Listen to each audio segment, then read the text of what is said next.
salah, dulu pernah jadi ketua jurusan. Terus Bu Widya, Bu Arin, Pak Rusdianto, dosen-dosen teknik kimia yang lain, ya, terus adik-adik mahasiswa teknik kimia. Saya minta bantuan Saga untuk bantu saya untuk ngatur-ngatur slide presentasi ya, Saga. Ya. Jadi kebetulan ini cerita unik ya. Ini saya mau cerita sepintas ya. Saya nggak perlu memperkenalkan diri. Saya lulus kuliah cukup lama. Saya kuliah itu 6,5 tahun. Pernah saya setahun itu nggak kuliah sama sekali, sampai bapak saya itu marah. Karena bapak saya itu dosen teknik kimia ITS juga. Karena saya pada saat itu jadi ketua senat FTI, jadi pengurus HMI cabang Surabaya, dan seterusnya. Saya kuliah cukup lama. Setelah saya lulus kuliah, saya kerja pertama kali di Fajar Mas Murni, Jakarta. Kebetulan masuk di proses teknologi gas sebagai sales engineer, langsung menghandle Topso, ya, katalis Haldor Topso. Mungkin adik-adik kalau melihat websitenya Haldor Topso itu, oh itu bagus itu. Itu Haldor Topso itu salah satu pabrik katalis terbesar di dunia, ya. Itu sangat strong di katalis, ya, mulai dari katalis hidrogen, amonia, metanol, terus di refinery katalis. Sekarang mereka mulai masuk ke green energy, renewable energy, ya. Jadi saya mulai jatuh cinta sama katalis itu sejak saya lulus dari kuliah, dan kemudian alhamdulillah ditempatkan di Fajar Mas Murni sebagai salah satu yang mengurus katalis Haldor Topso di Indonesia. Jadi mulai sejak saat itu saya sangat intens belajar di aplikasi katalis ya, mulai dari Haldor Topso. Kemudian setelah itu saya juga keluar dari Fajar Mas, saya diminta sama Unicat Katalis untuk mengembangkan katalisnya dia di Indonesia juga. Nah, kebetulan sekarang di Total Petrochem kita juga memegang beberapa prinsipal katalis, mulai dari Haldor Topso, Unicat Katalis, terus Vanguard, terus Heros dari Jerman. Satu lagi Evonik juga sekarang minta kita untuk mengembangkan katalis. Jadi yang mengerti mengenai aplikasi katalis Indonesia itu tidak banyak, ya, secara personal ya. Kebetulan saya kenal sebagian top orang-orangnya. Ada Pak Dodi Firdaus, ada dari ITB, ada Pak Ariska dari ITB, ada Pak Melindransah dari ITB yang nanti jadi direktur joint venture-nya katalisnya Pupuk Indonesia sama Pertamina sama ITB. Jadi orang-orangnya itu aja, ya. Ada Pak Adriansyah sekarang di Linde Engineering, itu juga dulu mantan orang di Ngopi. Artinya karena marketnya itu sangat spesifik, ya, walaupun itu sangat penting, itu tidak sebanyak orang-orang yang berkiprah di water treatment, ya. Kalau kita lihat alumni kita itu kan, adik-adik lihat ya, itu kan banyak sekali alumni kita yang banyak di water treatment. Ada Pak Hamdani, ada Pak Mujiaman, ada Pak Zarkoni, terus yang lain-lain juga, ya. Kalau di katalis itu boleh dikatakan nggak banyak, ya, nggak banyak. Ya, dari ITS pun juga pengalaman saya 20 tahun, nggak banyak alumni ITS yang berkiprah di industri katalis, ya. Banyak kan malah ITB, ya, mungkin karena dulu mereka sangat dibimbing sama Pak Prof Bagio dan tim. Ya, kemarin juga ada cerita unik minggu lalu, begitu saya selesai kasih materi ke jurusan teknik kimia, tahu-tahu di WA sama Profesor Subagio, Padi, saya boleh minta presentasi kuliahnya di ITS nggak? Boleh, ya, saya kirim aja. Ya artinya dunia katalis itu di Indonesia tidak banyak, cuman sebenarnya sangat kritikal untuk proses, ya. Nah, kalau kita bicara katalis itu secara umum mungkin diajarkan di kampus secara sederhananya, katalis itu adalah sejenis bahan kimia yang bertujuan untuk memudahkan reaksi. Ya, memudahkan reaksi itu bisa berarti menurunkan temperatur operasi, ya, terus bisa meningkatkan selectivity, ya, kemudian faktor-faktor yang lain. Tapi kalau dari segi aplikasi bisnis itu ada 3 hal yang penting ya. Ini nggak saya presentasikan di presentasi. Pertama adalah selectivity, ya. Tolong nanti catat yang penting. Yang kedua adalah activity, ya. Yang ketiga adalah stability. Nah, ini 3 faktor kalau kita bisnis masuk ke bisnis katalis itu 3 aspek yang penting, ya. Selectivity katalis itu sendiri, activity katalis itu sendiri, kemudian stability katalis itu sendiri, ya. Nah, nanti bisa nanti saya jelaskan secara perjalanannya dalam presentasi itu. Tapi ini yang penting dari 3 hal kita mengevaluasi katalis itu 3 aspek ini yang saya pikir ini sangat sangat penting, ya. Kalau kita bicara aplikasi industri di katalis itu sangat luas sekali. Semua industri petrochemical, semua industri refinery, semua untuk aplikasi fertilizer itu semua pakai katalis. Ya, baik namanya fixed bed katalis maupun fluidized bed katalis, ya. Baik itu baik itu homogeneous katalis maupun heterogeneous katalis, ya. Bahasanya macam-macam. Ya. Kalau saya pernah lihat datanya, itu Indonesia itu import katalis itu kurang lebih antara 500 sampai 700 juta US dollar per tahun, ya. Dan sekarang ini yang baru ada satu pabrik di Indonesia, yaitu Clariant Indonesia, ya, joint venture antara Clariant dan Pupuk Bujang. Itu value-nya sekitar 10 sampai 15 juta dolar, artinya masih kecil, ya. Kemudian baru-baru ini Pertamina, Pupuk Indonesia sama ITB mendirikan pabrik katalis, namanya pabrik katalis merah putih di Cikampek juga. Itu investasinya sekitar 150 miliar, terus kapasitasnya sekitar 1000 ton. Ya, nanti direkturnya itu Pak Mulindransyah. Saya kenal baik sama beliau, itu senior ITB itu. Nah, itu secara overall, ya. Nah, kemudian kalau kita mengerucut yang akan kita presentasikan hari ini, katalis untuk hidrogen plant, amoniak, sama metanol. Nah, sekedar gambaran, di Indonesia itu, kalau kita bicara hidrogen plant, ya, untuk Pertamina, itu ada di Pertamina Dumai, Pertamina Balongan, kemudian Pertamina Balikpapan.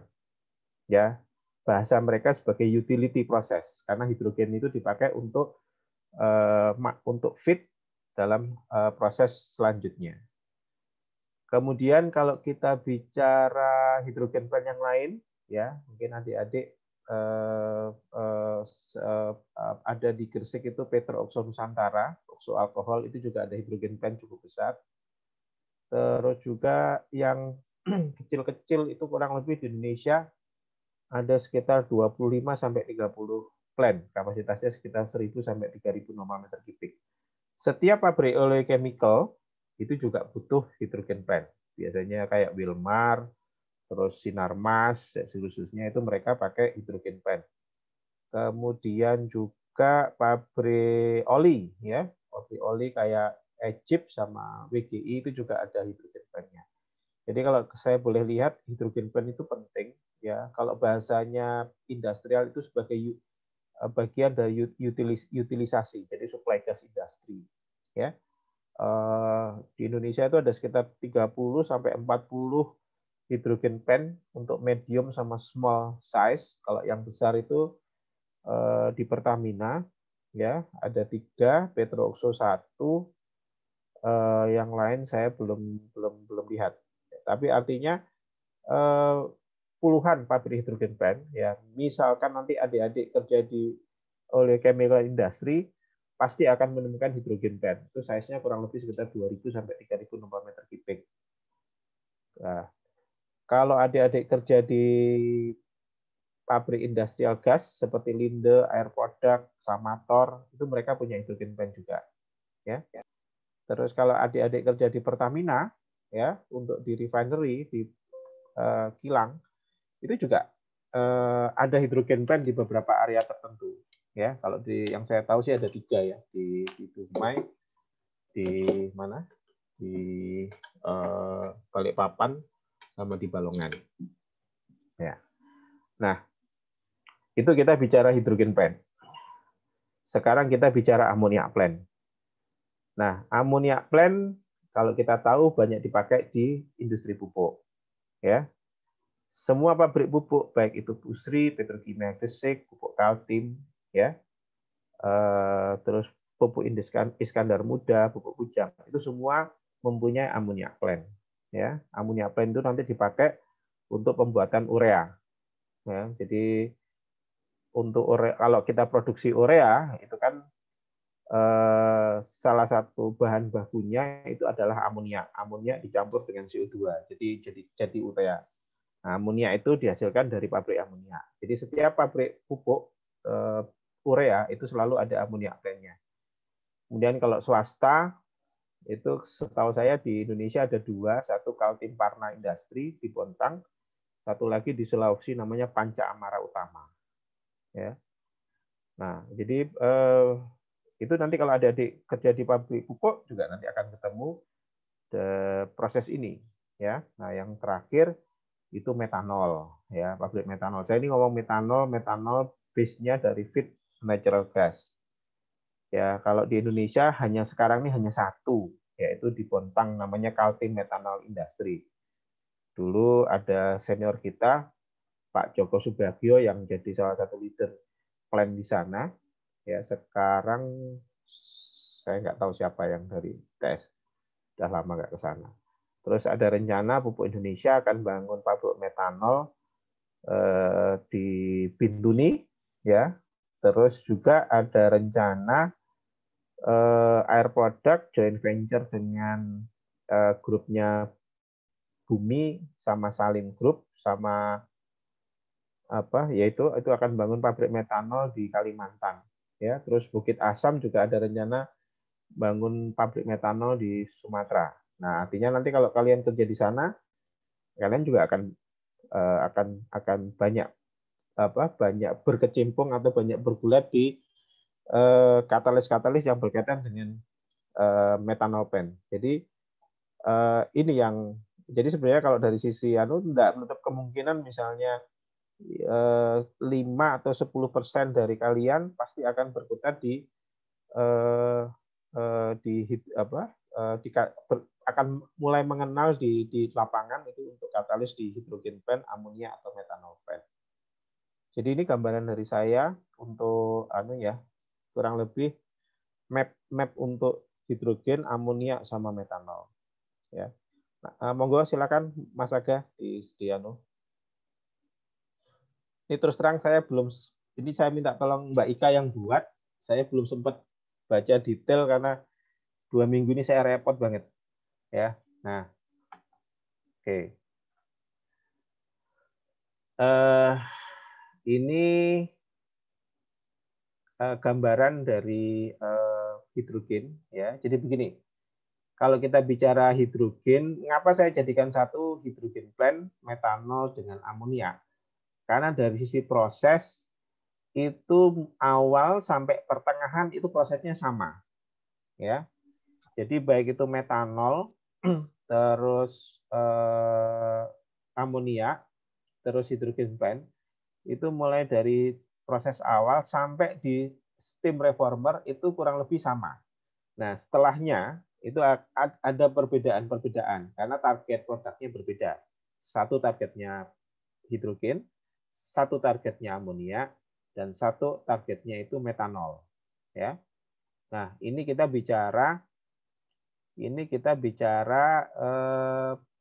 katalis hidrogen, amonia sama metanol yang raw materialnya itu natural gas, ya. Ini kita bicara yang ini dulu, yang raw material natural gas. Karena yang di Indonesia itu buat hidrogen plant, buat amonia plant, buat metanol itu hampir semuanya itu memakai bahan baku natural gas ya, walaupun kalau di tempat lain macam-macam juga ya. Monggo di skip aja ini Mas Saka.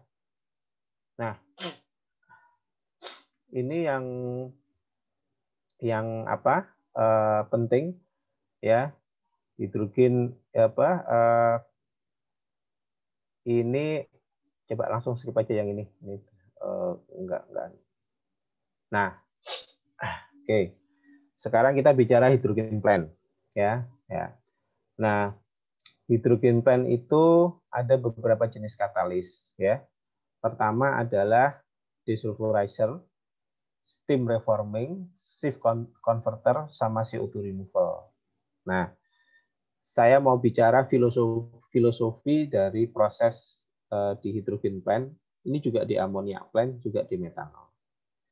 Secara prinsip itu jantung prosesnya itu ada di reforming.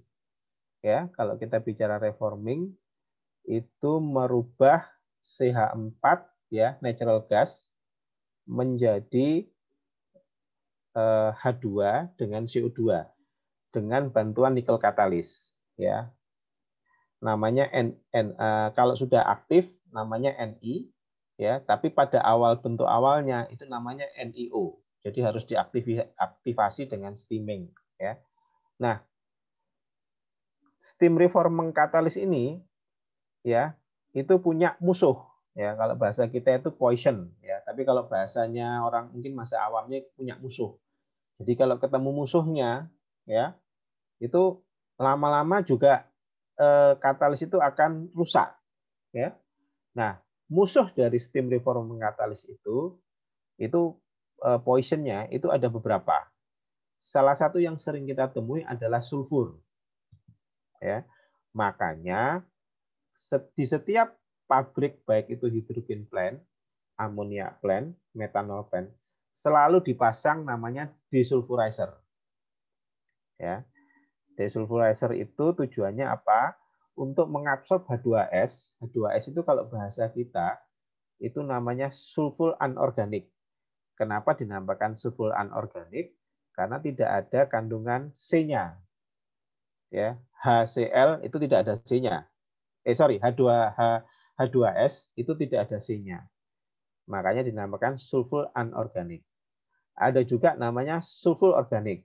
Nah, sulfur organik itu kalian mungkin pernah dengar merkaptan, alkyl merkaptan sebelumnya. Nah, itu sulfur yang ada ikatan C-nya.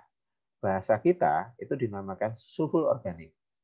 Nah, di gas itu selalu ada sulfurnya, baik itu sulfur anorganik maupun sulfur organik. Nah, sulfur dari segi komposisi itu yang terbesar biasanya adalah sulfur anorganik, jadi H2S yang besar. Makanya di industri natural gas, baik itu upstream maupun downstream, itu salah satu yang penting itu adalah desulfurizer. Ya, kemarin yang minggu lalu saya kan pernah cerita sedikit desulfurizer ya, bisa pakai iron oxide, bisa pakai copper zinc, bisa pakai zinc oxide, bisa pakai yang macam-macam ya, karbon aktif juga bisa ya, tergantung dari operator, dari temperatur dan operasi sama kondisi feed. Nah, kalau pengalaman di natural gas untuk pabrik hydrogen plant, untuk pabrik ammonia plant, untuk pabrik metanol, ini gasnya sudah melalui proses di upstream ya, sudah di hulu itu sudah diproses ya.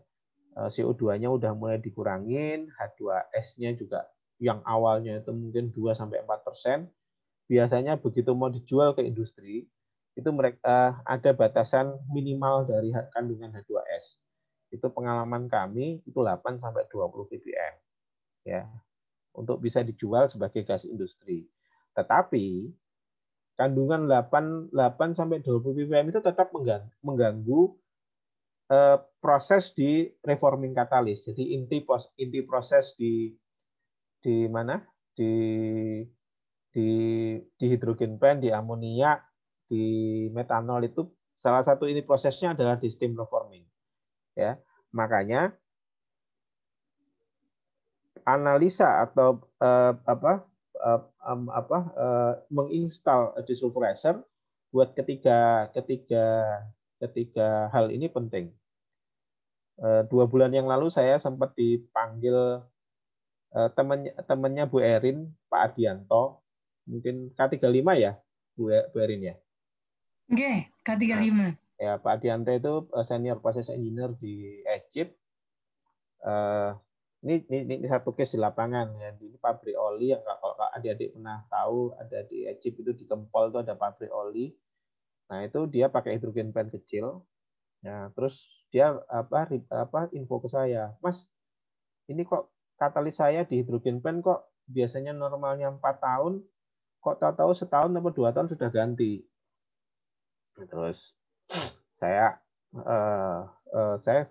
heran. Biasanya kalau catalyst reformer itu kalau di Indonesia itu 4-5 tahun itu baru diganti. Kok ini kok baru setahun kok sudah bermasalah. Terus saya lihat jalur-jalurnya. Terus dia mau ganti, dia minta saya untuk analisa ganti reformer katalis. Terus saya lihat analisanya, saya lihat datanya. Kamu yakin ini masalahnya di reformer? Iya yakin Mas. Terus saya lihat datanya, ternyata mereka karena supply dari PGN itu turun, mereka pasang namanya gas booster. Nah, kalau kita bicara gas booster itu kan semacam kompresor. Nah, kalau kompresor itu biasanya diinjeksi sama oli, ya. Nah, oli itu mengandung sulfur. Nah, akibatnya sulfur itu masuk ke natural ke feed-nya, ke natural gas, ya. Akhirnya karena ada kandungan sulfur yang masuk ke natural gas, terus itu beban dari desulfurase itu makin tinggi. Nah, akibatnya reformernya jebol. Nah, itu hal-hal seperti itu yang kita sering temui di lapangan. Mereka tidak teman-temannya juga tidak sadar walaupun sudah berpengalaman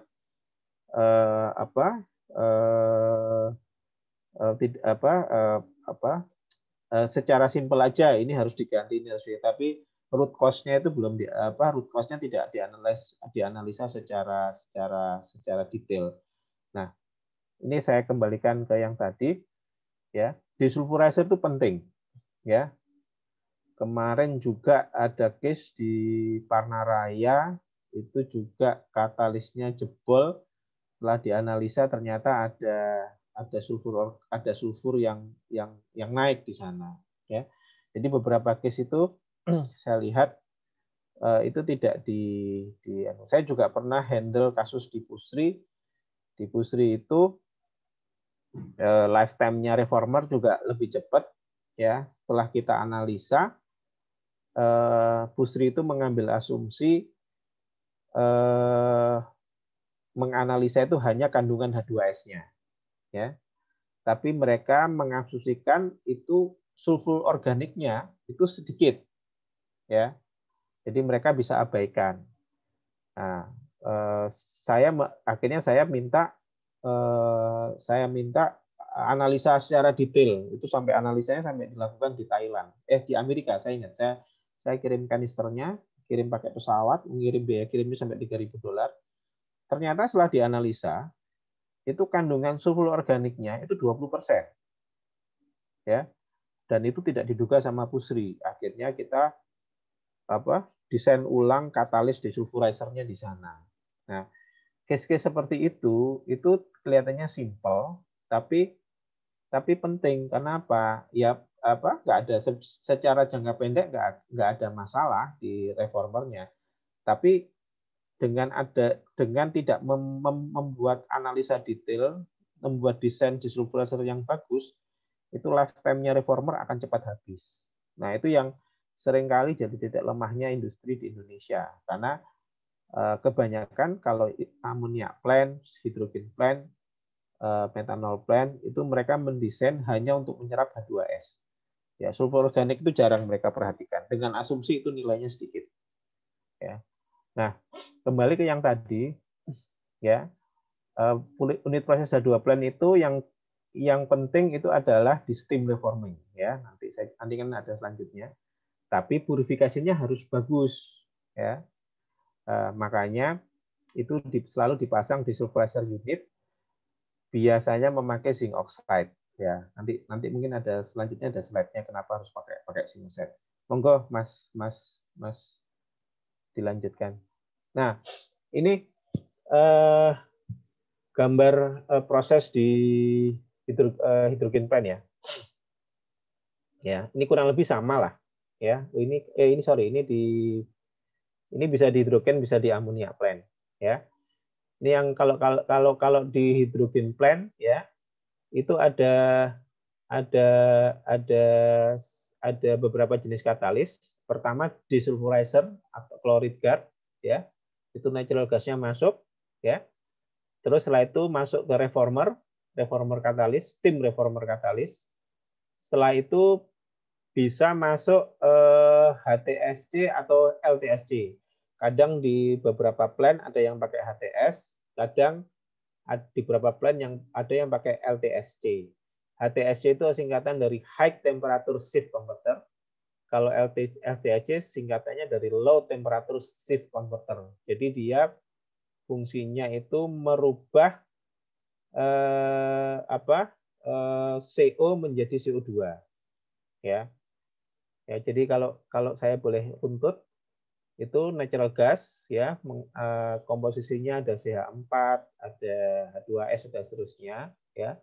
Itu diserap sulfurnya namanya di bed desulfurizer. Kadang-kadang ada juga klorin gasnya, cuman saya kalau di industri hidrogen plant ini jarang lihat klorin gas. Biasanya desulfurizer. Terus masuk di steam reformer ya. CH4 itu di cracking ya menjadi hidrogen dan CO2 ya. Nah, terus masuk lagi next step-nya di HTSC atau LTSC ya. Kalau di hidrogen plant. Tapi kalau di pupuk karena besar itu nanti desulfurizer-nya terus masuk lagi di steam reformer itu ada dua, ada namanya primary reformer, ada secondary reformer. Bahkan ada juga menginstal namanya pre-reformer. Tujuannya satu, mengoptimalisasi reaksi CH4 menjadi hidrogen dan CO2. Nah, terus di amonia plant ada HTSC juga, ada LTSC, terus ada metanator, ya. Terus nanti ada namanya amonia converter, ya. Nah, ini gambaran flow diagram sederhana. Mungkin next step, Mas Aga. Ini juga contohnya di hydrogen plant, ya. Ada desulfurizer, ada steam reformer, ada HTS. Ini hydrogen plant. Nah, nanti ada nanti yang PSA. PSA ini kita anggap sebagai absorben, ya. Ini juga salah satu flow diagram untuk hydrogen plant, ya, dengan ada PSA-nya. Monggo silakan, Mas Aga. Nah, ini yang penting. Penting. Nah, ini kita masuk ke desulfurizer. Nah, desulfurizer seperti yang saya bicarakan itu ada namanya sulfur organik, ada namanya sulfur anorganik. Ya. Kalau kita bicara H2S, yang paling efektif dan biasa dipakai di hidrogen plant, amonia plant sama methanol plant di Indonesia itu adalah memakai katalis zinc oxide. Ya. Kenapa pakai zinc oxide? Pertama, katalis zinc oxide harganya murah. Nggak usah tetap ini aja. Ya, murah. Terus zinc oxide itu didesain pada suhu temperaturnya 350 sampai 400 derajat Celcius. Jadi adik-adik nanti kalau kerja di Pertamina, terus ditempatkan di Dumai, di Balongan, di Balikpapan, itu ada hidrogen plant. Itu desulfurizernya biasanya pakai zinc oxide. Ya, terus kalau adik-adik juga kerja di pabrik-pabrik pupuk, itu desulfurizernya juga pakai zinc oxide. Ya, di metanol juga desulfurizernya juga pakai zinc oxide. Bermainnya di suhu 350 sampai 400 derajat Celcius. Ya, itu suhu paling optimal untuk penyerapan H2S. Jadi kalau zinc oxide itu punya karakteristik makin tinggi temperaturnya, ya, temperatur operasinya, itu kapasitas penyerapannya makin besar. Ya. Nah, tapi karena zinc oxide itu tidak bisa menyerap sulfur anorganik, biasanya kalau pabrik-pabrik yang aware terhadap itu didesain, itu ada namanya katalis hidrogenasi. Ya. Ada pakai KOMO, ada pakai NIMO. Ya. Di situ mengubah sulfur organik jadi sulfur anorganik.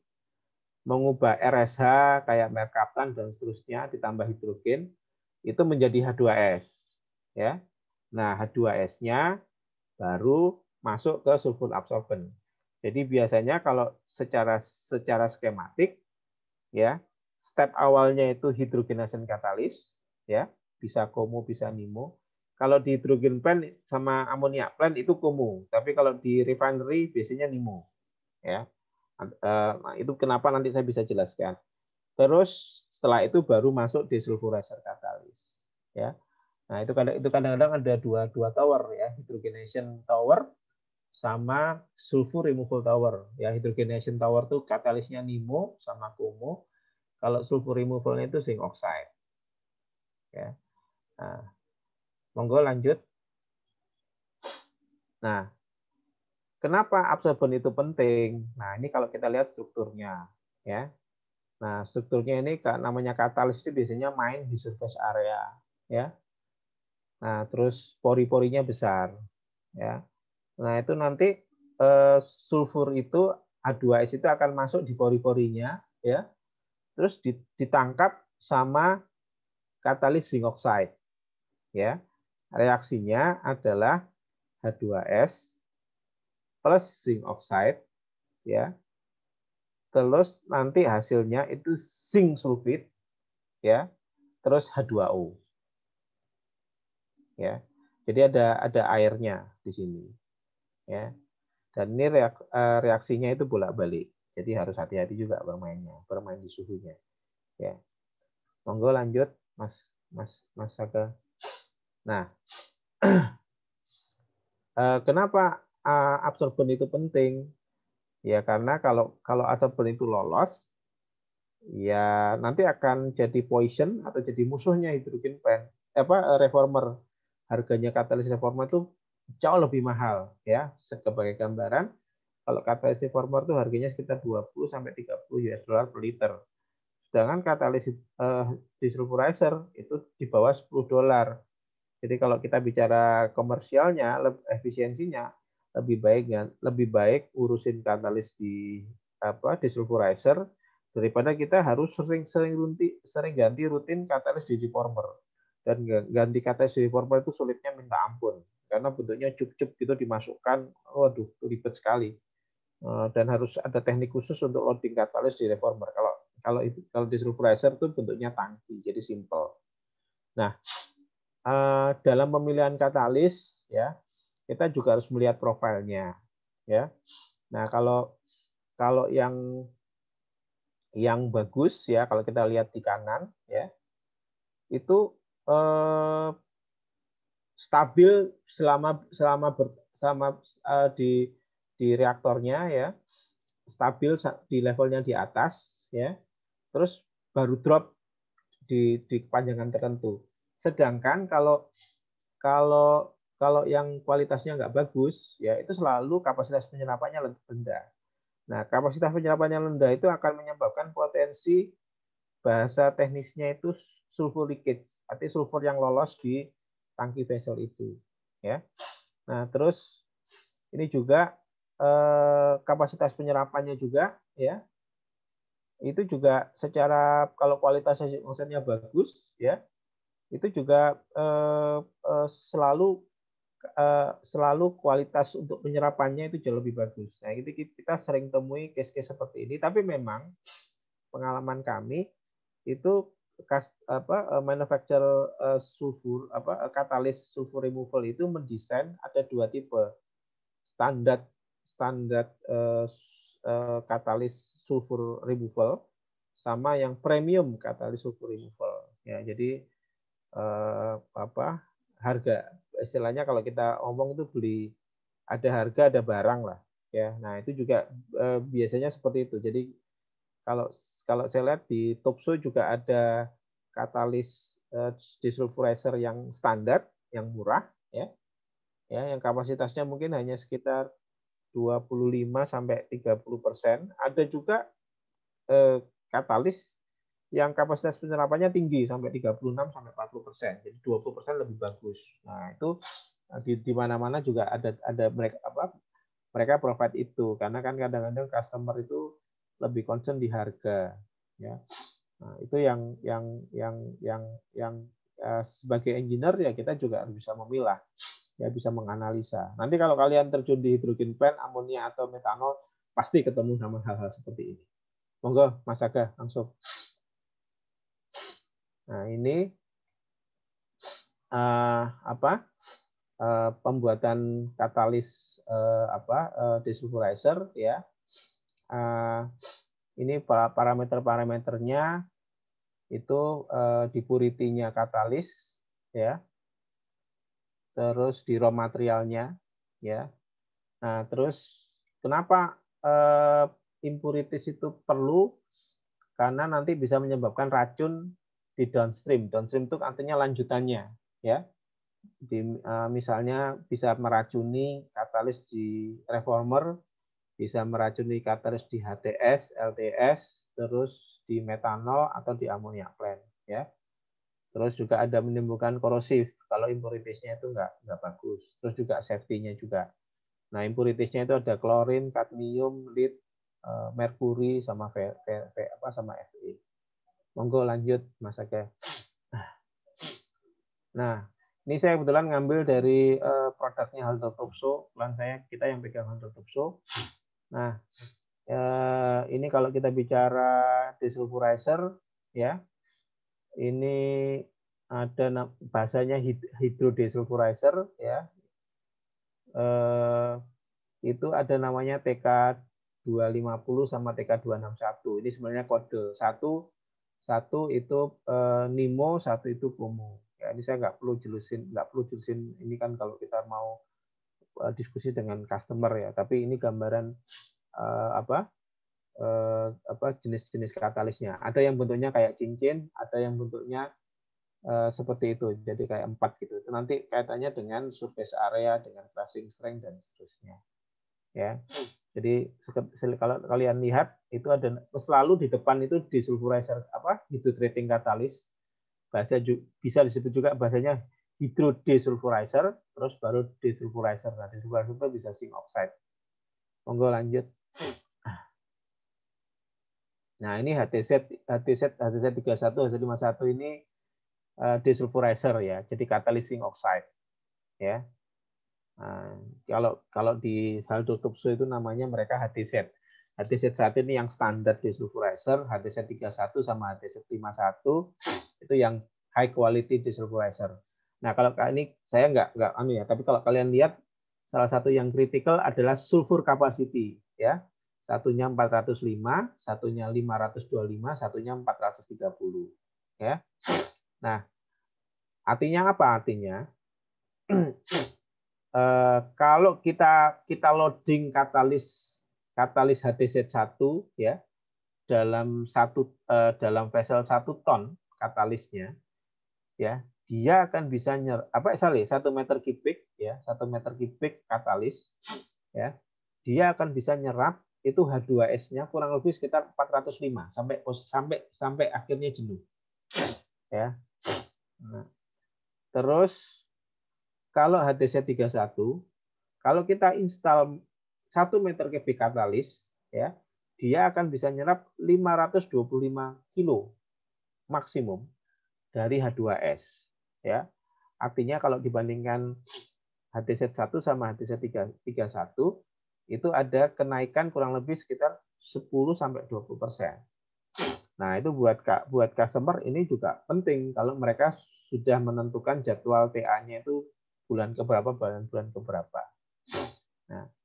Nah itu yang agak batuk. Nah, HTZ51 itu kelebihannya dia bisa dipakai di suhu rendah. Ya, kalau kalian lihat nih syngas low temperature hanya HTZ51. Bahasa suhu rendah itu artinya kalau katalis desulfurizer itu biasanya optimal di 350 sampai 400 derajat Celcius. Kalau yang TOPSO mendesain HTZ51 itu suhunya itu bisa di 300 sudah bisa nyerap sekitar 430 derajat Celcius. Ya. Nah itu cara-cara manufacturer untuk mendesain jenis katalis sesuai dengan aplikasi yang ada di lapangan. Ya, monggo, Mas Aga lanjut. Nah, ini yang penting. Nah, begitu setelah masuk desulfurizer, ya, baik itu di hidrogen plant, baik itu di amonia plant, baik itu di methanol plant, salah satu proses penting adalah steam reformer, ya. Nah, itu selalu pakai kita pakai namanya steam reforming catalyst, ya. Kenapa namanya steam reforming catalyst? Karena yang terjadi adalah reaksi reform, ya, dari CH4 menjadi CO2 plus H2 dengan bantuan steam. Ya, steam itu H2O panas, ya. Nah, kalau dilihat dari step-nya Aldo Topso, steam reforming is the head of your operation, ya. Jadi ini jantungnya proses, baik itu di pabrik hidrogen, pabrik amonia, maupun di pabrik metanol. Karena ini yang menentukan kualitas produk, jumlah produk, ya, yang akan diproduksi baik itu di pabrik hidrogen, metanol maupun amonia. Makanya penentuan steam reforming itu kalau buat pabrik amonia, pabrik hidrogen atau pabrik metanol itu nggak main-main, ya. Saya pernah pupuk Kaltim itu saya tahu mereka nggak mau terima satu brand tertentu saja. Mereka hanya mau memprioritaskan satu brand tertentu. Saya nggak mau nyebutin brandnya ya, tapi aku maunya produk yang ini karena yang ini memang dari sisi yieldnya bagus, paling bagus, ya. Terus ada lagi yang satu pabrik yang lain, oh aku mau brand yang ini karena yang ini crushing strength-nya bagus. Tapi semuanya itu kalau dalam tata cara pemilihan primary reformer catalyst atau steam reformer catalyst sangat hati-hati dan sangat detail, beda dengan desulfurizer. Ya, desulfurizer itu mengubah tipe-tipe atau gampang, tapi kalau steam reformer ini diskusinya panjang. Ya. Nah, yang penting adalah pertama itu activity-nya bagus, ya. Crushing strength-nya bagus, ya. Terus sulfur toleransinya juga kuat, ya. Terus bisa menghindari carbon formation, ya. Nanti mungkin nanti depan saya akan jelasin apa yang dinamakan carbon formation, ya. Ya. Nah, yang penting adalah dia ini di steam reforming ini terjadi konversi dari CH4 menjadi hidrogen, ada CO-nya dan ada CO2-nya, ya. Nah, terus agak pilek. Terus nanti setelah masuk ini, setelah itu lanjutannya ke safe converter. Ya, nanti saya bisa jelasin selanjutnya. Monggo, Mas Aga, lanjut aja. Nah, ini saya ambil dari Aldo Topso, ya. Kalau kita bicara katalis, ya, di reformer itu ada beberapa parameter yang penting, ya. Pertama, aktivitinya harus tinggi, ya, terus stabil, ya. Stabil itu artinya begini. Pada saat katalis ini dipakai di awal, bahasa kita itu start of run sampai end of run, itu penurunannya tidak terlalu jauh. Misalnya pada saat start of run, itu tingkat konversinya sekitar 85%. Kemudian 4 tahun setelah katalis itu mau diganti, itu penurunannya nggak boleh lebih dari misalnya 5%, misalnya 80% atau 81%. Ya. Nah, itu yang cara memilih katalis reformer yang bagus. Terus katalis itu bisa menghindari terbentuknya byproduct. Ya, kalau di reformer itu namanya carbon formation. Jadi begini, katalis reformer itu secara prinsip itu CH4, produknya itu CO2 dan H2, hidrogen. Tapi dalam perjalanannya terbentuk byproduct. Jadi CH4 itu membentuk CO dan H2 atau CH4 membentuk C dan H2. Nah, C ini mengganggu proses selanjutnya dan mengganggu katalis reformer itu. Jadi akhirnya C itu akan menempel di katalis, lama-lama mengurangi aktivasi katalis itu. Nah, makanya di sini selalu pemilihannya mencari katalis yang bisa menghandle terbentuknya karbon. Ya. Nah, biasanya dikasih impregnated precious metal ingredient.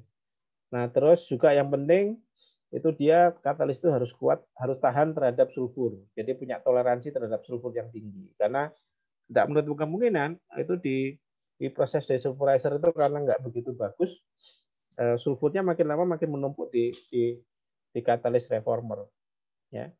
Terus mechanical strength ya karena kalau kita bicara reformer katalis ya itu kan pasti ada getaran-getaran mekanikal ya. Nanti itu biasanya dipasang di tube reformer. Terus yang penting juga adalah kalau kita bicara katalis selalu yang jadi perhatian utama adalah pressure drop. Ya. Makin rendah pressure drop-nya itu biasanya energi efisiensinya juga makin bagus. Untuk satu area itu pemakaian energinya juga semakin rendah. Nah, 5 ini parameter yang penting sebagai dalam kita memilih jenis katalis ya. High and stable activity ya, mencegah terbentuknya karbon, resisten ramah sulfur, terus mechanical strength-nya bagus ya. Yang terakhir adalah lower pressure drop ya. Kalau Haldor Topsoe dia pakai 7 hole. Jadi ada katalis itu lubangnya 7. Itu kalau ada dilihat yang warnanya hitam ya, itulah steam reformer katalis ya. Itu lubangnya ada 7. Ya, itu salah satu teknik supaya crushing strength-nya tetap bagus, tapi surface area tetap tinggi ya. Dengan surface area tinggi itu activity-nya juga besar, akhirnya yield-nya juga bagus ya. Ini filosofinya ya. Kalau yang kuning ini katalis untuk vanadium pentoxide untuk pabrik sulfuric acid sama sulfonation plant. Ini beda. Saya kebetulan kita juga megang katalis itu, cuman nanti terlalu panjang kalau saya jelasin yang itu. Monggo lanjut, Mas. Nah ini kalau Topsoe ya, ini saya nggak promo ya, tapi kalau Topsoe itu dia pakai 7 lubang ya. Ya. Kalau Clarion itu sekitar ada yang 5, ada yang 6 lubang ya. Jadi masing-masing ada teknologinya, ada patennya. Ada yang pakai 5 hole ya, 5 lubang, ada yang pakai 6 hole, ada yang pakai 7 hole, kalau Topsoe itu 7 hole. Ada yang pakai 6 hole tapi di pinggir-pinggirnya ada lubang-lubang di sekitarnya, itu teknologinya Johnson Matthey. Mereka ada patennya, ada macam-macam. Nah, itu penentuan 7 hole itu dikaitannya sama pressure drop ya, supaya pressure drop-nya bisa bisa di maintain, terus head transfernya, surface areanya, mechanical strength. Jadi kalau lubangnya banyak sekali, yang dikhawatirkan nanti crushing strength-nya nggak bagus. Akibatnya katalisnya begitu baru dipakai setahun 2 tahun bisa pecah. Nah, ini perpaduan 7 hole kalau menurut Topsoe ini perpaduan antara crushing strength dengan activity. Ini bagian dari kita mendesain katalis. Monggo lanjut. Nah, ini teknologi terbarunya Haldor Topsoe ya. Di dunia itu baru 20 yang pakai ya. Kalau di Indonesia itu cuma 1 Kaltim Parna Industri. Kalau pabrik Pertamina itu belum, Pertamina pupuk itu pupuk itu belum ada yang pakai karena memang harganya mahal. Nah, mereka pakai titanium dioxide ya sebagai promoter ya. Ya saya lupa ya. Kalau kita bicara katalis itu ada dua aspek ya. Pertama adalah aktif material, yang kedua adalah support material ya. Kalau support material itu materi yang mendukung supaya katalis itu kuat di dalam prosesnya. Bisa pakai alfa alumina, bisa pakai gamma alumina, bisa pakai beta alumina atau kombinasi, ya tergantung dari temperatur operasinya. Terus aktif materialnya kalau di itu adalah bahan yang digunakan untuk yang ikut membantu mereaksikan, ya. Nah kayak misalnya di reformer ini aktif materialnya nikel, ya. Tapi support materialnya, ya, untuk rangkanya itu bisa alfa, beta atau gamma. Nah, kalau titan ini dia menambahkan titanium di nikel katalisnya itu. Ya. Nah, ini teknologi yang paling baru ya. Proven ya. Nah, ini salah satu teknologi yang paling baru yang di reformer. Yang lainnya belum bisa memakai teknologi seperti ini. Monggo lanjut. Nah, sekarang kita lanjut setelah reformer itu ada namanya shift reaktor katalis. Jadi kalau tadi kita cerita ya di reformer itu reaksinya adalah CH4 sama H2O sama steam ya. Terbentuk reaksi utamanya itu hidrogen dan CO2. Tapi kadang juga terbentuk byproduct ya, CO dan H2, dan yang juga sering dihindari itu C dan H2. Makanya bahasanya carbon formation. Nah, CO itu mengganggu proses selanjutnya. Makanya dilanjutkan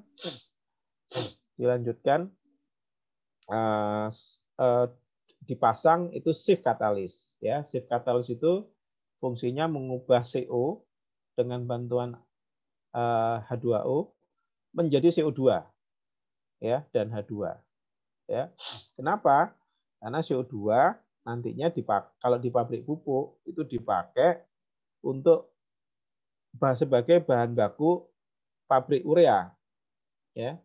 Jadi CO2 itu berharga di sana. Kalau di pabrik amonia itu harganya CO2 itu kalau nggak salah 50 US dollar per ton. Ya. Nah, terus jenisnya ada dua. Ada namanya high temperature shift catalyst, ada namanya low temperature shift catalyst. Kalau di hydrogen plant yang saya sering temui itu biasanya pakai HTS saja, satu jenis ya. Basisnya Fe ya. Saya sering temui itu di beberapa case itu mereka setelah reformer katalis ya, itu hanya pakai satu vessel aja, satu reaktor aja, namanya HTS shift. Tapi kalau di pabrik amonia, pabrik metanol, ya karena kapasitasnya besar, mereka pakai dua fase. Ada HTS dulu, ya, terus suhunya turun, masuk ke LTS, ya, karena kapasitasnya memang besar. Jadi nggak mungkin dihandle pada satu proses saja, ya. Tapi secara umum baik itu hidrogen, amonia plant, metanol selalu ada shift reaktor katalis, ya. Tapi kalau hidrogen ya cuma satu proses saja HTS. Tapi kalau di amonia sama di metanol itu ada dua proses untuk konversi CO menjadi CO2 pada suhu tinggi ya. Suhu tinggi itu kurang lebih sekitar 300 sampai 350 ya. Kemudian di LTS itu sekitar 200 150. Saya lupa ingat, tapi secara prinsip seperti itu. Monggo lanjut. Nah, ini HTS ya. Yang penting sama ya. Aktivitinya tinggi ya. Kalau kita bicara katalis itu kita harus cari yang aktivitinya tinggi. Terus pressure drop-nya rendah ya. Terus steam to carbon rasionya juga bagus, rendah ya. Karena kalau kita memakai steam yang tinggi berarti kan cost, biaya. Jadi kan kalau di industri itu kan steam itu dihitung berapa biayanya. Terus biasanya juga dihitung apa yang penting juga itu dia tahan terhadap sulfurnya, karena katalis HTS ini juga sensitif terhadap sulfur. Begitu ada sulfur itu dianggap sebagai musuh ya. Terus juga kalau bisa dicari katalis yang kan nggak ada kandungan CR apa kromium 6-nya, ini karena dari sisi kesehatan ya. Kemudian dari segi startup juga bagus. Ya ini kesehatan juga, ini kan bahasanya legislation ya. Jadi legislation itu kenapa harus seperti itu, karena ini diindikasikan bisa menyebabkan kanker buat kalau kontak. Makanya pemilihan katalis HTS itu kalau bisa CR6-nya nggak ada, dihilangkan. Monggo lanjut. Nah ini high temperatur katalis. Ini kalau TOPSU ini namanya SK201. Ini iron oxide ya, bentuknya kayak seperti inilah ya. Jadi bundel kayak apa ya bahasanya ya, kayak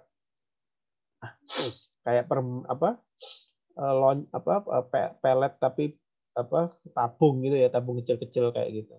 Silinder ya kalau bahasanya silinder, tapi langsung seperti itu. Nah, kalau kalian lihat ya, itu aktif materialnya kalau di HTS itu adalah Fe ya. Supportnya itu alumina. Jadi kalau misalnya kita bisa aja sih kita mau taruh Fe itu 100% itu bisa aja. Tapi kan kalau begitu kita taruh Fe 100%, masukkan ke reaktor pada suhu tinggi, kalau nggak ada supportnya, kalau nggak ada alumina untuk kerangkanya, itu nanti mudah pecah ya. Nah, makanya dibatasi itu Fe itu antara 50 sampai 60% ya. Kalau terlalu banyak itu nanti katalis itu mudah remuk ya. Nah, ini beberapa parameter yang ada. Monggo lanjut. Ini PSA. Jadi begini, cuman ini segera tambahan aja. Jadi kalau di hidrogen pen itu karena yang dibutuhkan itu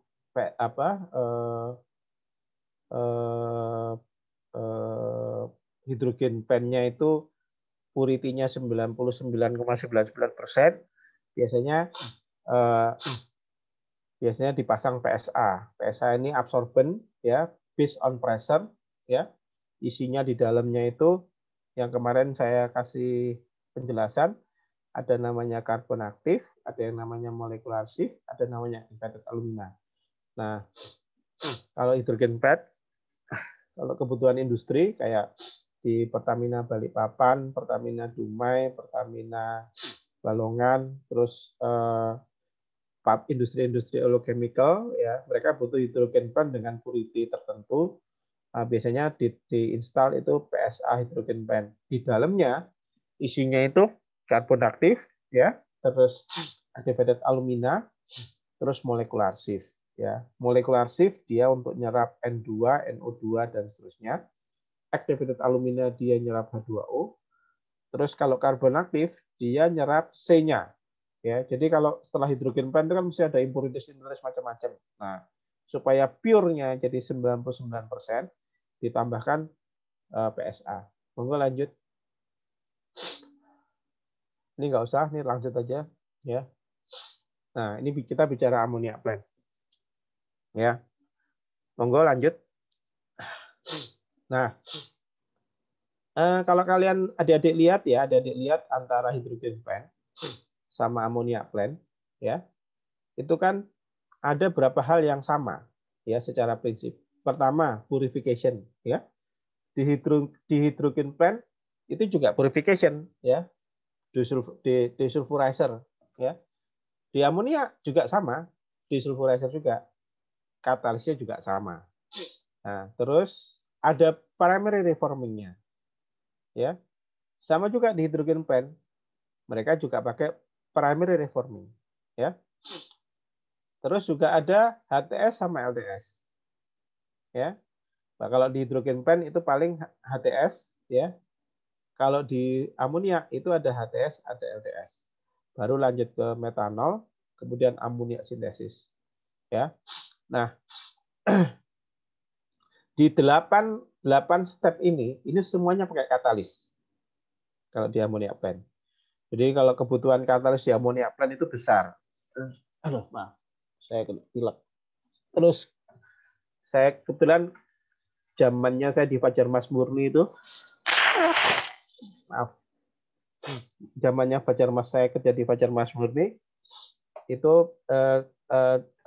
tender katalis itu dijadikan satu di pupuk Indonesia, namanya tender holding katalis, ya. Itu setiap tahun itu nilai tendernya itu antara 10 sampai 15 juta dolar. Ya, jadi pabrik pupuk itu kurang lebih mengganti katalis itu value project-nya itu antara 10 sampai 15, mungkin bisa sampai 20 juta dolar per tahun. Ya, itu besar. Nah, yang diganti itu karena yang diganti macam-macam. Purification, ada desulfurizer, ada hydrostatic catalyst, ya. Terus ada primary reformer, ada secondary reformer, ada HTS, ada LTS, methanation, ada amonia sintesis, ya. Nah, masing-masing pergantiannya beda-beda, ya. Kalau kita bicara desulfurizer itu mungkin setiap 3 sampai 4 tahun sekali diganti, ya.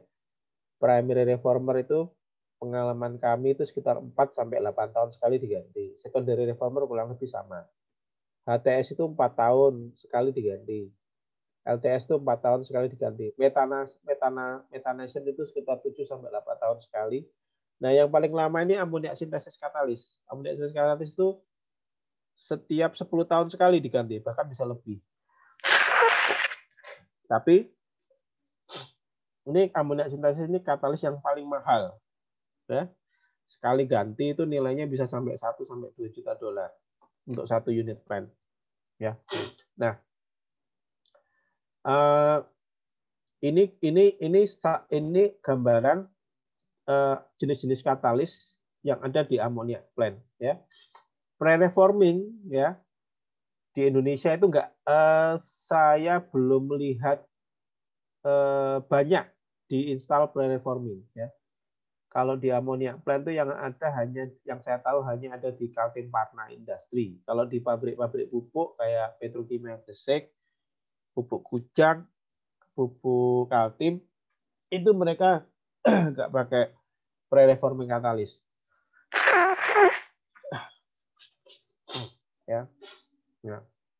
Nah, buat adik-adik yang nanti kerja di pabrik pupuk, ya apalagi nanti diminta ngurusi amonia plant, ya harus ngerti detail ini katalis yang di sini, karena ini jantungnya proses. Kalau kita bicara amonia plant, ya jantungnya proses ada 2. Satu di primary reforming katalis, yang kedua di amonia sintesis katalis. Itu dua katalis yang sangat kritikal. Kalau yang lain ini fungsinya sebagai supporting saja.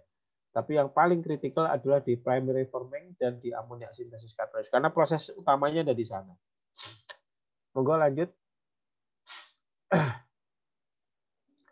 Nah, ini contohnya, ya. Jadi secara proses, ya, gas alam, natural gas masuk di desulfurizer, ya, pakai H2S, pakai kumu sama single side, ya. Jadi sulfurnya diambil, terus masuk ke primary reformer, ya, terus masuk ke secondary. Jadi begini, primary sama secondary itu yang sebenarnya yang kritikal di primary, ya. Tapi secondary ini membantu. Jadi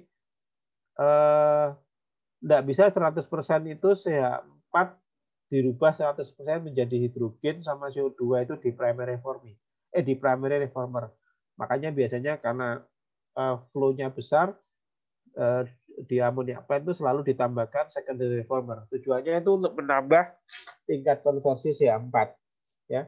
Jadi hidrogen sama CO2. Nah, terus masuk lagi shift converter katalis ya. Ini dari yang ada leakage, yang ada lolos CO yang lolos dari proses primary sama primary reformer sama secondary, ini masuk ke mana? Ke shift converter, bisa HTS, bisa LTS ya.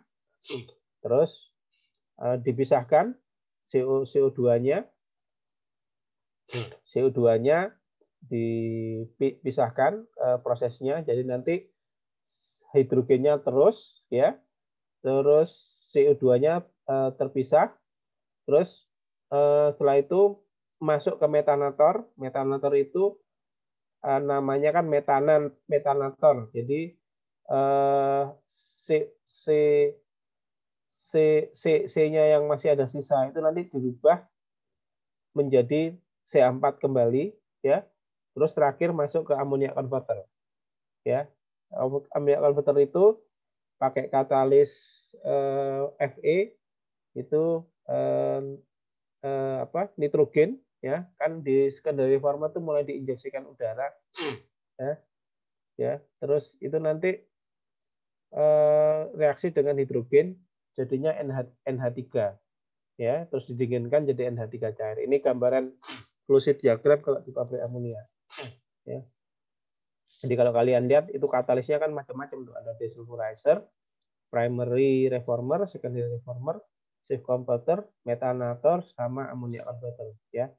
Jadi ya kalau di amoniak plant itu adik-adik nanti akan banyak bergulat, berkiprah ya, di banyak jenis tipe katalis. Monggo silakan Mas Saga.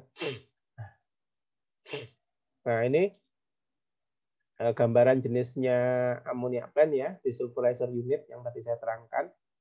Ada zinc oxide sama kumu, ya ini koreksi ya, bukan activated carbon tapi kumu. Terus steam reforming itu nickel katalis ya, dengan support materialnya SiO2 sama L23. Ini SiO2 sama L23 ini sebagai support ya, tapi aktif materialnya nikel ya.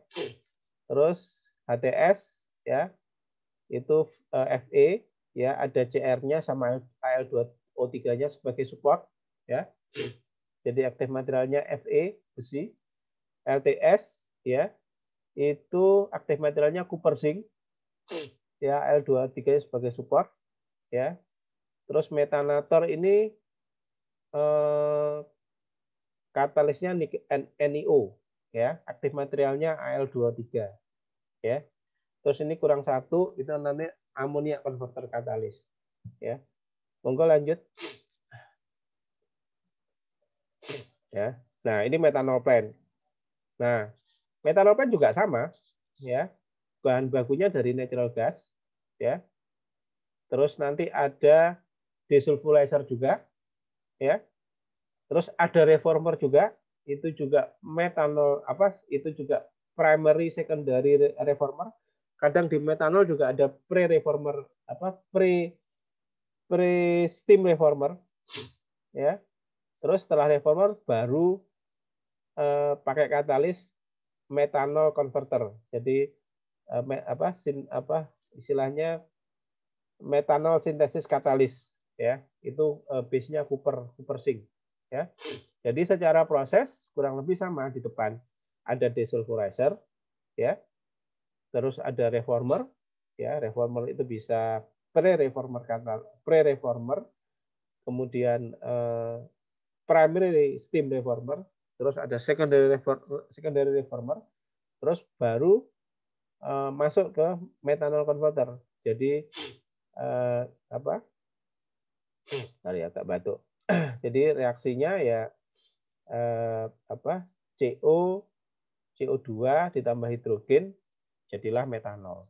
Nah, jadi secara umum antara hidrogen plant, amonia plant dengan metanol di depannya itu kurang lebih sama. Cuman kalau di metanol nggak ada HTS, LTS itu nggak ada, metanator nggak ada, ya. tapi depannya kayak desulfurizer dengan reformer area itu sama, ya. Kemudian kalau hidrogen plant itu nggak ada tuh amonia metanator sama amonia converter, ya. Kalau di metanol juga kalau di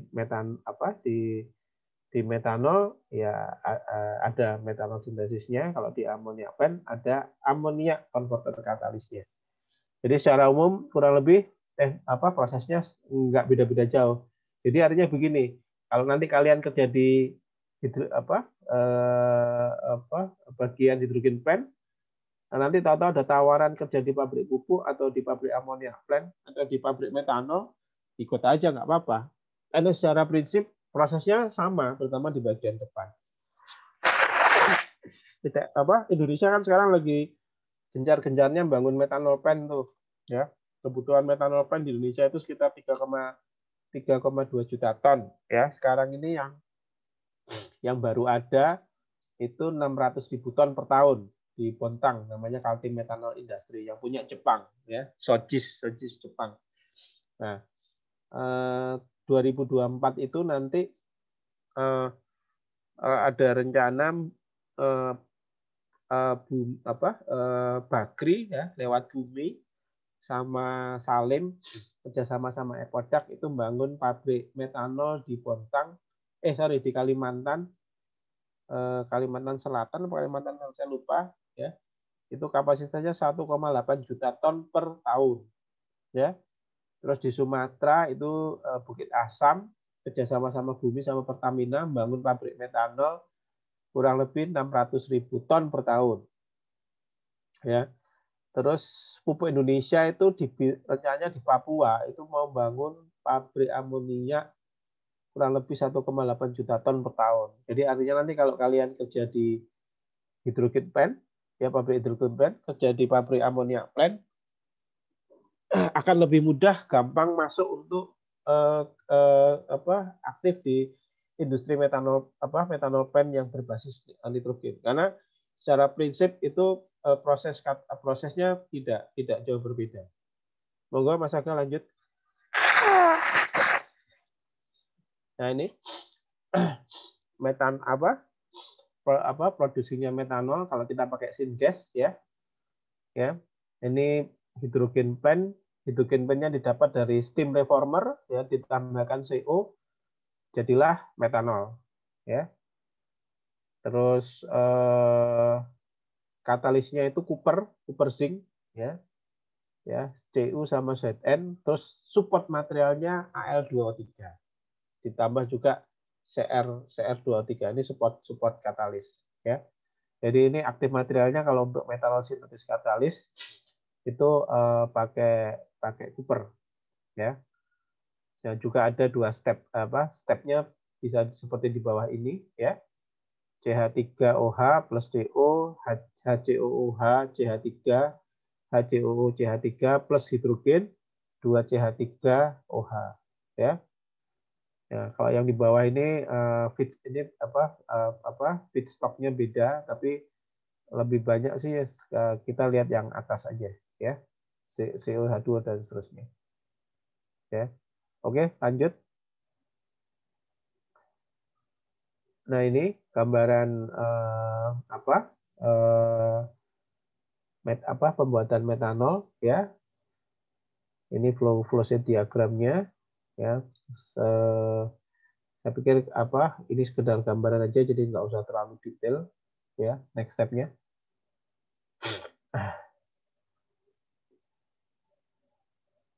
Monggo Mas, lanjut. Nah, ini yang nanti mau dibangun sama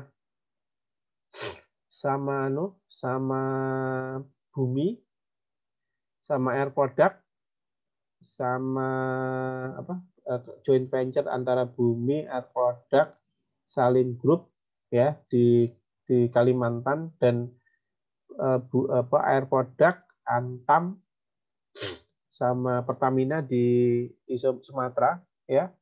Jadi pembuatan metanol dari batu bara, ya. Jadi batu bara, ya, dikasih steam dulu ya, terus digasifikasi, ditambahkan oksigen. Nah, makanya air product itu tertarik karena ini proses ini membutuhkan oksigen yang besar ya. Nah, air product memakai teknologinya sel ya. Gasifikasinya kebetulan teknologinya gasifikasi sel udah diambil alih sama air product. Jadi mereka pakai teknologinya air product ya, terus ada sama seperti biasanya ada desulfurizer-nya juga ya, terus ada acid gas removal-nya juga ya. Jadi karena kan kalau batu bara itu kan sulfurnya pasti besar, makanya mereka ada 2 step proses untuk nyerap sulfurnya, ada acid gas removal ya, terus ada desulfurizer juga ya. Acid gas removal itu karena gini, kalau desulfurizer itu kalau diproses itu paling efektif untuk nyerap H2S itu di level 8 sampai 20%. Tapi kalau di acid gas removal dia bisa sampai ribuan ppm diproses dulu. Biasanya memakai larutan amin treatment atau yang lain-lain. Nah, terus baru masuk methanol sintesis ya. Nah, jadi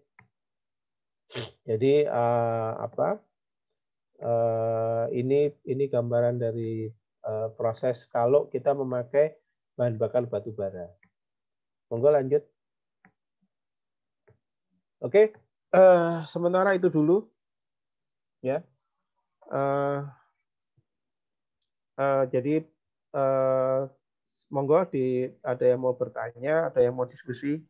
Terima kasih Cak Ardi. Monggo yang mau bertanya kepada Cak Ardi tentang katalis. Mohon maaf ya, tadi saya pilek kena flu ini. Oke. Monggo, ayo Dek. Katalis ini menarik loh ini.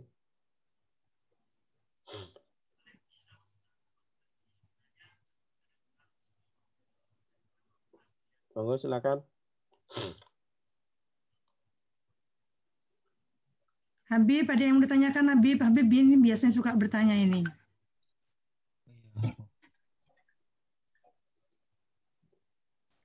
Ayo. Permisi bertanya.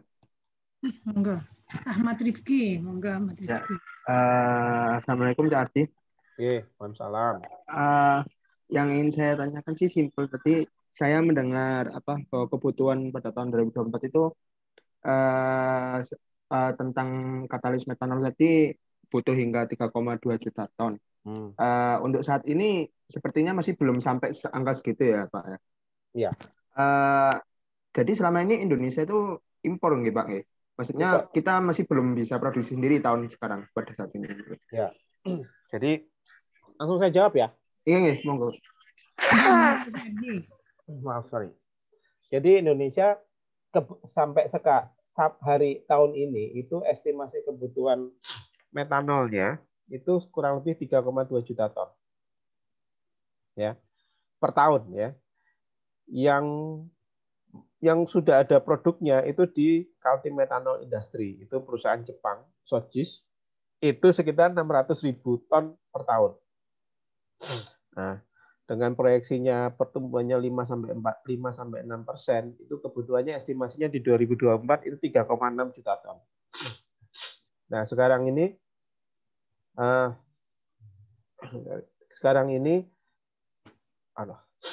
pilek. Sekarang ini sekarang ini Bumi, terus Salim Group, terus bekerjasama dengan Air Product itu sedang membangun pabrik metanol dengan bahan bakar batu bara di Kalimantan. Ya, itu kurang lebih kapasitasnya 1,8 juta ton. Ya. Terus yang sekarang kalau kalian sudah lihat di koran, itu baru aja awal tahun ini itu Pertamina, Bukit Asam, dan Air Product menandatangani pembuatan plant gasifikasi jadi DME sama amoniak plant. Yang besar itu DME-nya. Tapi di situ tercantum pembuatan pabrik metanol plant itu 600.000 ton per tahun. Nah, terus kalau kalian lihat di internet, itu Pak Subakir, dirutnya Pupuk Indonesia, itu lagi diminta sama pemerintah untuk membangun pabrik metanol di Papua, di dekatnya BP Tangguh situ. Itu kapasitas, itu ada feed gasnya sekitar 200 mmSCFD. Kalau rule of thumb-nya ya, ini buat adik-adik, setiap 50 mmSCFD itu akan bisa memproduksi sekitar 1.000 ton metanol per hari, ya. Jadi kalau kalau 200 mmSCFD semuanya dijadikan pabrik metanol, kurang lebih dia bisa membuat pabrik metanol itu kapasitasnya 4.000 ton per hari. Tapi yang saya lihat itu Pupuk Indonesia itu yang 200 mmSCFD di Genting itu dibagi dua, jadi dual produk ya, istilahnya kalau istilah desainnya itu dual produk. Jadi feed-nya kan sama itu ya, ada masuk natural gas, desulfurizer, terus primary reformer, terus dipisah nih, separuh buat pabrik amonia, separuh buat pabrik metanol. Karena kan proses awalnya sampai di reformernya sama. Ya. Nah, itu apa? Kalau misalkan 100 mmSCFD yang dipakai untuk pabrik metanol, berarti kurang lebih 2.000 ton per hari kali 30, ya berarti sekitar 600.000 sampai 700.000 ton per tahun. Jadi ini gambaran dari metanol plant. Sebenarnya kalau adik-adik lebih membaca skema yang paling ngeri malah di petrochemical. Wah, petrochemical itu kita itu shortage-nya banyak sekali. Saya punya datanya. Ya, jadi kita itu polipropilen itu masih import berapa, polyethylene masih import berapa, styrene monomer itu masih import berapa. Itu Indonesia itu jauh kalah ketinggalan dibandingkan Singapura sama Thailand. Ya, alhamdulillah sekarang udah mulai digencarkan pembangunan pabrik petrochemical di Balongan, itu nanti ada pabrik petrochemical, di Jawa Tengah juga ada, setahu saya, terus di Tuban ini lagi proses landfill ya. Nah, mudah-mudahan 2024 itu juga sudah ada di Chandrasri juga sekarang juga lagi ekspansi, istilahnya mereka CAP2 ya. Tapi artinya Indonesia ini sebenarnya potensi untuk industri adik-adik nanti terjun di 2024 atau 2022 2004 itu makin besar. Jadi sekarang ini jujur aja Indonesia ini lagi gencar-gencarnya membangun industri ya, baik itu industri metanol, industri petrochemical ya.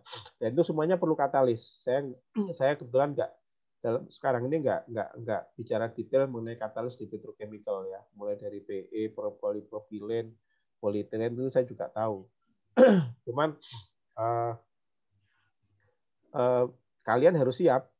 Salah satu yang penting itu adalah katalis ya. Jadi adik-adik itu harus belajar mengenai katalis karena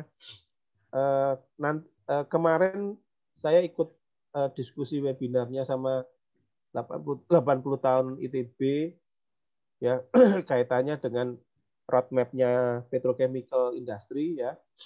Itu diperkirakan 2022 sampai 2024 itu Indonesia akan, kalau ini semua plant petrochemical jalan, itu Indonesia akan kekurangan engineer untuk di chemical engineer untuk pabrik petrochemical ya.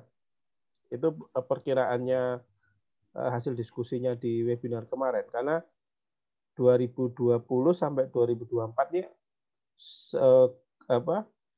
baik itu swasta maupun BUMN lagi gencar-gencarnya membangun petrochemical industry ya. Pertamina dengan Rosneft di Tuban, terus Cilacap juga didesain untuk membangun petrochemical, TPPI juga lagi ada ekspansi. Terus Chandra Asri itu juga lagi besar-besaran bangun hulu sampai hilir. Ya.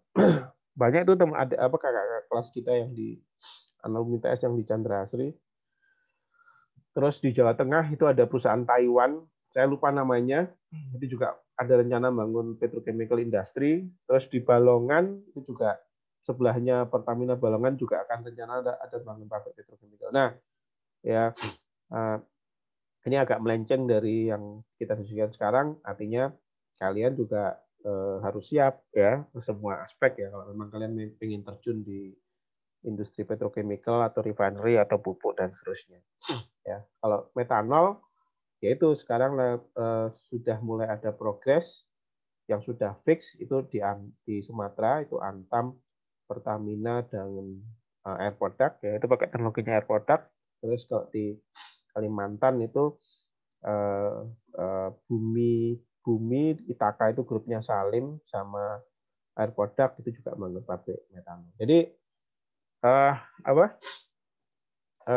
siap-siap lah ya dan nanti harus siap harus dikenjot juga ini kapasitas